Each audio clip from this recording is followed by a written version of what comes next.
Welcome to Note Lab Mode. Great to be here. Today, we're digging into something I find really fascinating. Mm. What are people actually doing with large language models? Beyond the usual stuff like asking for code help or quick answers. Yeah, there's a lot of hype, but what's the reality on the ground? We've got some recent research looking at how one team specifically is integrating these tools into their work in some, well, pretty surprising ways. Exactly. And speaking of practical applications, this exploration is brought to you by Cloutfit.ai. Ah, interesting. Yeah, imagine seeing an influencer using a product you like. Cloutfit.ai basically connects that influencer's content right to your store's inventory, so their posts become instantly shoppable. Oh, wow. So it closes that gap between seeing something and buying it. Precisely. Drives more sales, higher order value. If that sounds useful for your business, check them out. It's cloutfit.ai. That's cloutfit.ai. Makes sense. Turning that online attention into, well, actual sales, kind of like how these folks in the research are turning LLM potential into actual results. That's a great parallel. So stick with us as we unpack these use cases. And hey, if you find this interesting, maybe share it with someone else who'd geek out on this stuff. And definitely subscribe so you don't miss what we dig into next time on Note Lab Mode. All right, let's get started. So we know millions are using tools like ChatGPT, Claude, right? The research confirms the obvious. A lot of it is pretty standard, coding questions for Claude, general Q&A, maybe debating things online. Right, that's the baseline. It's like, okay, we have this powerful thing. What's the most obvious way to use it? Ask it questions. Get it to write some code. But the research really asks, okay, what else? What happens when people move past that first step? Exactly. How are they really leveraging these things? And the examples here are quite diverse. Let's jump into the first one. Jordan Mazer, building a custom tool. This wasn't minor league stuff. No, not at all. Jordan had a real problem. He needed a custom recruiting website. The specific need was to share job links with his network, but crucially, track who clicked on which links. Okay, so trying to understand interest, make connections maybe. Right. But when he looked into having it built professionally, the quotes were, well, the research says over $100,000. Wow, okay, that's just not feasible for a personal project or a small team. Completely prohibitive. So naturally, he thought, maybe an LLM can help here. How did that actually play out? Did he just type, build me a website? If only. It started with a relatively simple prompt describing the goal. But, and this is important, it wasn't magic. The research really emphasizes the back and forth. Like iterating with the AI. A lot of iteration. Yeah. Working through design choices, figuring out the actual click tracking mechanism that meant integrating with Google Sheets using AppScript, which is, Google's scripting language. Okay, so technical hurdles. Definitely. And then debugging browser compatibility issues, device problems, the usual development headaches, but with an AI partner helping navigate them. But the bottom line is, he got it working. He did. A functional website solving his specific problem, the one that had that six-figure price tag attached. That's already a huge win. It is, but here's the bit I found really insightful about the process. After getting it working, Jordan basically told the LLM, look, we went through all this effort. I don't want to explain this all again if I need a similar site. Smart. Document the process. He prompted the AI to do just that. And the LLM generated this massive 32-page document. 32 pages. What was in it? Everything. The entire logic, the design decisions, the specific code, how the Google Sheets integration worked, the styling, fonts, all of it.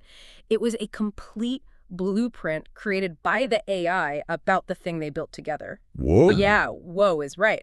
Because now, according to the research, when he wants a new version of the site for different jobs, he just feeds that 32-page document back to the LLM, gives it the new links, and boom. How fast? He can deploy a new compendium site in under 2 minutes.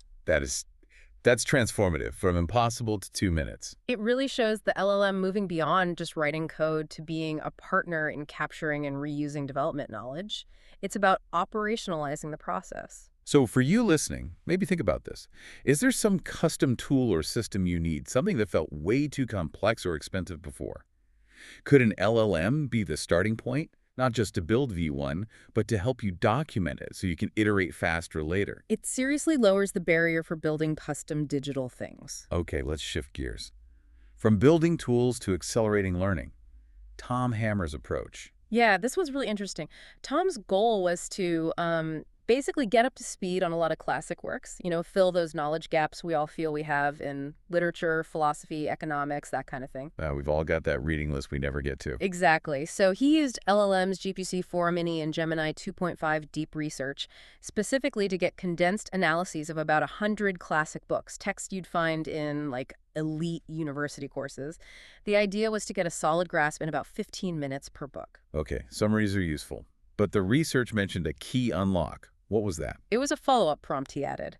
After getting the analysis, he asked the AI, what should I know about this work that might actually inform my day-to-day life? So connecting it to the practical, making it relevant. Precisely. And that, according to him, changed everything. The output shifted from just academic summaries to something that felt, in his words, like being taught by an empathetic professor. Empathetic professor, how so? It started drawing connections between the big ideas in the books and potential insights or ways of thinking that could actually apply to his work or just, navigating life. That's a subtle but powerful shift, from information to usable insight. Right, and then he took it another step. He used 11 Labs, the AI voice generator, to turn these tailored analyses into mini audiobooks. So he built his own personalized, accelerated learning library. Essentially, yeah. Focused not just on the content, but on its relevance to him. This makes me wonder, for anyone listening, is there a big, complex subject you want to get your head around quickly? Maybe history? Maybe a scientific field? How could you use an LLM, not just to summarize, but to help you structure it, condense it, and crucially connect it to what actually matters to you day to day? It's moving beyond facts to understanding, tailored understanding. Let's talk about Srikala Kashyap. This example is just, well, it's heartwarming, and it shows LLMs empowering personal projects for non-coders. Yeah, this was a great one. Srikala and her husband neither are professional developers. They wanted to build something very specific. A personalized coloring page and story generator for their 3-year-old. That's adorable. Definitely. And ambitious for non-coders. How did the AI fit in? They relied heavily on ChatGPT and Claude. The research says the models helped them actually write the code needed. It involved React and Flask, which are, standard web development frameworks. Okay, so code generation. Yes, but also debugging, which, as anyone who's tried coding knows, can be the really frustrating part, especially when you're starting out. The LLMs help them troubleshoot when things broke. That's huge. Yeah. Having an assistant to help find the errors. Definitely. And it wasn't just technical. They also used the AIs to brainstorm ideas. Like, what kind of story prompts would actually work for a 3-year-old? How do you make it engaging? The AIs helped with that creative side, too. So a technical partner and a creative brainstormer. Exactly. And the result, they built it, it works, their child uses it, and apparently friends and family are using it now, too. That's fantastic. It really shows how these tools can bridge that gap between having a cool personal idea and having the technical skills to actually build it. So the question for you is, got a creative idea simmering, maybe an app, a website feature, something interactive. Does it feel out of reach because you're not a coder or designer? Yeah. Could an LLM be your co-builder, your debugger, helping you turn that idea into something real? It really shifts the possibilities for personal creation. Turns I wish into let's try. Okay, now for something a bit different. Andrew Chen's approach. This is less about building with the AI and more about customizing the AI itself. Right. This is getting into shaping the AI's personality and behavior. Andrew didn't just use ChatGPT out of the box. He went into the settings and set up a custom prompt. A custom prompt, like telling it how to act. Exactly. It's a set of instructions that tells the bot how to respond to him specifically in all their conversations. He's essentially molding it into his ideal thinking partner. What kind of instructions did he give it? The research had a whole list. It's quite revealing about his process. He told it to start responses with summary tables. Always provide pros and cons. Link out to definitions for any jargon. Use as much detail and as many tokens as possible. Use bullet points. Okay, very structured. Very. Also, suggest solutions he might not have thought of. Be opinionated sometimes, not just neutral. Opinionated, that's unusual for an AI. It is. And there's more. Treat him like an expert. Value arguments over authority. Consider new or contrarian ideas. Use speculation, but label it clearly. He even specified things like recommending high-quality products, citing Apple or Japanese design as examples, avoiding moral lectures unless absolutely necessary, discussing safety only if it's critical and non-obvious, linking directly to products if mentioned, and skipping all the standard as an AI disclaimer. He basically designed his perfect AI assistant persona. Precisely. He's not just asking it questions, he's engineering the interaction style to fit his exact needs for research, brainstorming, and making decisions. That's next level. It makes you think, how could you tailor an AI's response style? What kind of personality or output format would make it a better partner for your way of thinking or working? Maybe you prefer concise answers. Maybe you want more debate. It's about moving from a generic tool to a personalized cognitive enhancer, really. Let's switch to Doug McCracken, using LLMs as a creative copilot. Yeah, this brings us firmly into the creative space. Doug uses ChatGPT o3 deep research not for mundane tasks, but specifically to fuel his creative work. How does that work practically? The research highlights two main roles. One is as a research assistant digging into complex topics. The other, which I found interesting, is as a sparring partner. A sparring partner. Yeah. He writes a Substack newsletter exploring how, history, myths, stories shape culture.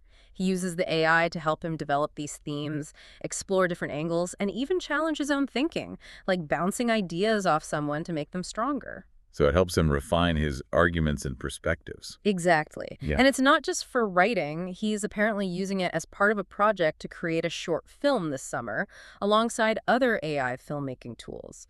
So it's integrated into his broader creative toolkit. It shows these tools aren't just for analytical tasks. They can play a role in subjective creative endeavors, too. For sure. They can help break through creative blocks, offer unexpected research leads, or just be a sounding board when you're trying to shape an idea. So maybe you're working on something creative. Writing, design, music, strategy.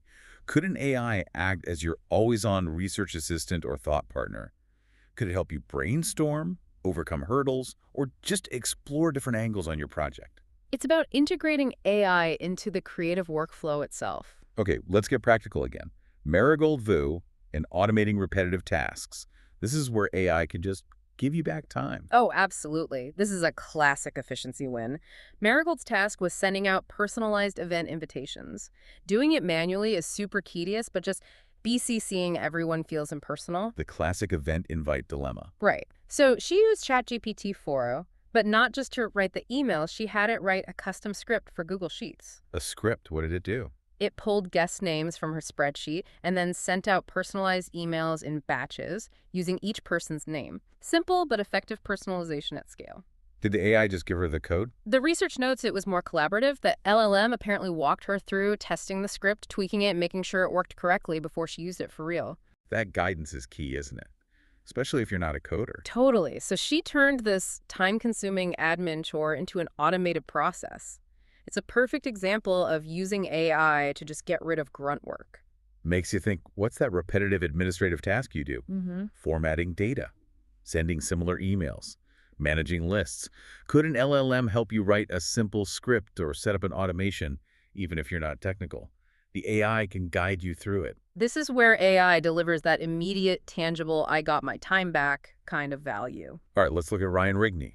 He used an LLM for discovery, specifically finding new music. Yeah, and escaping the algorithm bubble, which I think many of us can relate to. Spotify, Apple Music, they tend to feed you stuff similar to what you already like. Ryan wanted something genuinely new. So how did he use the LLM? He described using ChatGPT o3 as a big, chatty replacement for Google search, but specifically for music discovery. Chatty replacement. How'd that work? It was a conversation, an iterative process. He'd ask for recommendations, say 10 albums. He'd listen, then go back to the AI, rate them, give feedback, and refine his prompts. Like, he started asking for artists described by critics as singular, or artists blending specific, maybe unusual genres. Using natural language to express more subtle preferences than a recommendation engine usually allows. Exactly. And apparently it worked really well. The research says it led him to some wild stuff he wouldn't have found otherwise. He specifically mentioned discovering the artist Arouge Aftab and just being blown away, like, wow. That wow moment, that's what real discovery feels like. It really is. Now, he did mention a challenge. The bot wasn't great at citing why it recommended something or where the critical description came from. Right, the sourcing issue. Yeah, but he could tell it was drawing on reliable sources like Pitchfork reviews. And interestingly, this experience actually prompted him to subscribe to Pitchfork's newsletter. So the AI didn't replace human curation, it kind of led him back to it. In a way, yeah. It acted as an enhanced discovery tool that ultimately connected him with other valuable resources. It wasn't the end point. That's a nuanced outcome. So for you listening, feeling stuck in those recommendation loops, music, books, movies, whatever, could having a conversation with an AI using specific nuanced criteria help you break out and find something genuinely new and exciting? It turns passive browsing into an active conversational search. Okay, last big example. Jordan Carver. This one's ambitious. Yeah. Trying to do a personal MBA using GPT. Yeah, really pushing the boundaries of AI as an educational tool. Jordy wanted the knowledge from a top MBA program, but without the, huge cost and time commitment of actually going to business school. So the plan was to use GPT as a kind of personal professor. Pretty much. According to the research, he kicked it off by asking GPT for a list of 20 essential books covering core MBA subjects: microeconomics, accounting, finance, marketing, operations, strategy, leadership, all that. Did it give him a good list? It provided a solid list, yeah. Though the research notes it seemed more like a general compilation of famous business books rather than something pulled directly from specific current university syllabi. Still, a good starting point. Okay, so he had the reading list. How did the professor part work? He asked GPT to build a 12-month curriculum around those books. And the AI did. It gave him a reading order, it created comprehension tests. Tests, like multiple choice. Initially, yeah, but he found the AI struggled to create good wrong answers, plausible distractors. So they switched to short-form answers, which worked better. It also generated assignments and even case studies based on the readings. That sounds remarkably structured for an AI-generated plan. It provided a very strong framework. The research says he learned a ton and found the AI incredibly helpful for structuring the whole process and checking his understanding of the material. But it wasn't perfect, right? He noted limitations. Definitely. Compared to a human professor, there were gaps. A big one he mentioned was debate. Debate? Yeah, he tried debating concepts with the AI, but found it was just too agreeable. It would always kind of concede to his points rather than really pushing back and challenging him, which is crucial for developing critical thinking in those kinds of discussions. Right, you need that pushback. So not quite a replacement for a real professor or classroom dynamic. Exactly. Useful for structure, for information recall, for generating assignments, less effective for nuanced critique or fostering that kind of Socratic dialogue. So the takeaway was powerful for self-directed, structured learning, but be aware of its current limits, especially around complex interaction and critical challenge. He also mentioned he was looking into other tools like Notebook LM and was excited about future AI tutors maybe using gamification. So the question becomes, is there a field or a complex skill you want to get a solid grounding in outside of formal education? How could an LLM help you design that learning path, find resources, create a study schedule, test yourself, while also being realistic about where you might still need human interaction or other tools? It definitely opens up possibilities for designing your own structured education. Okay, so we've seen building custom tools, accelerating learning, personal creative projects, customizing the AI itself, creative co-piloting, automating drudgery, enhanced discovery, structured self-education. Quite a range. It really is. What's the common thread here, looking across all these examples from the research? I think the big takeaway is that people are moving beyond just using LLMs as a generic thing. They're actively adapting them. They're molding the AI into what they need it to be: a co-builder, a teacher, a researcher, an automator. It's becoming a flexible partner that fits into their specific way of working or learning or creating. Yeah, it's less about the AI's default capabilities and more about how individuals are directing and shaping it for very personal, specific goals. Right. They're not just taking it off the shelf. Exactly. They're integrating it deeply, pushing it beyond the basic Q&A or text generation. It's about designing your interaction with the AI to get the most value for your specific context. It really underscores that the real power emerges when you stop thinking of it as just a search box and start treating it like a dynamic, customizable collaborator. Well said. It's about that partnership. So these examples really paint a picture of diverse personal applications far beyond what you might initially think. And that brings us to a final thought for you to chew on after this exploration. Look at your own day-to-day. What's something you do, something you build, something you need to learn, a tedious task, something you want to discover. Could you approach it differently by treating an LLM not as a simple tool, but as that custom builder, that personal tutor, that creative partner, or that automation assistant we've been talking about? Where could you shift from just using the AI hammer to designing your own AI toolkit? And remember, if you're looking to turn online engagement into actual revenue, check out how Cloutfit.ai makes influencer content instantly shoppable. Visit cloutfit.ai. That's clepfit.ai. It's been fascinating digging into these real-world applications. Thanks for exploring this with us. It shows just how much innovation is happening. Absolutely. We hope you found this look at the research useful. If you did, please consider sharing it with a friend or colleague, and make sure you're subscribed to NoteLab mode so you catch our next exploration. Until then.